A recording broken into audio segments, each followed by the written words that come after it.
We have two more readings. Next is Aileen Ibardaloza-Cassinetto, Traveling with Tsinelas is the title of her piece. Aileen Ibardaloza-Cassinetto is the author of a book of poetry titled Traje de Boda. She is associate editor of Our Own Voice Literary Easing. Her works have appeared in numerous online and print media, as well as book anthologies. Her short memoir, Traveling with Tsinelas, served as the inspiration for the book cover we're launching tonight. Book cover here. Aileen traveled all the way from Northern California to be with us tonight. Please welcome Aileen.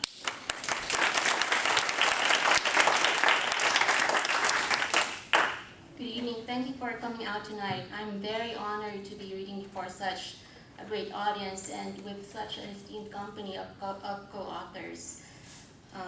Many thanks also to Reni Ross and Tahanan Books and our sponsors for all their hard work.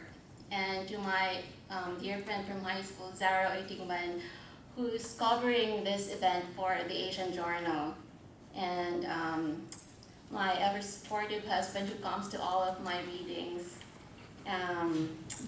Last but not least, to Filipino communities everywhere who continue to welcome into their hearts and their homes their fellow wandering Pinoys. I wrote Traveling with Tsinelas, remembering your many kindnesses.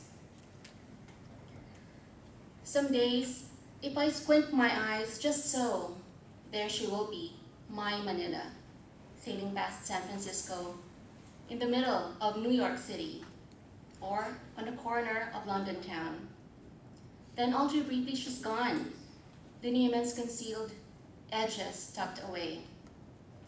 An expatriate friend of mine once said that we carry our home in our hearts wherever we go.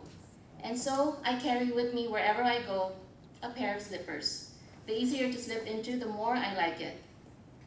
This tradition started almost 20 years ago when, while traveling alone in Europe, I was invited to a Filipino family's home for dinner.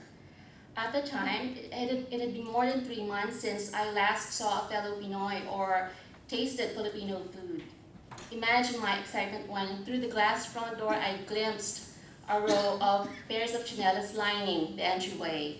It was the most beautiful sight.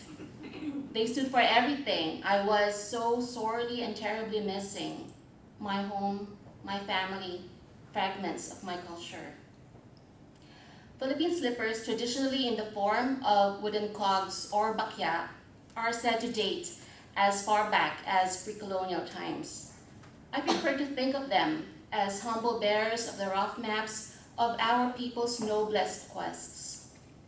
And so for the last 20 years, I've been traveling with a pair of tsinelas.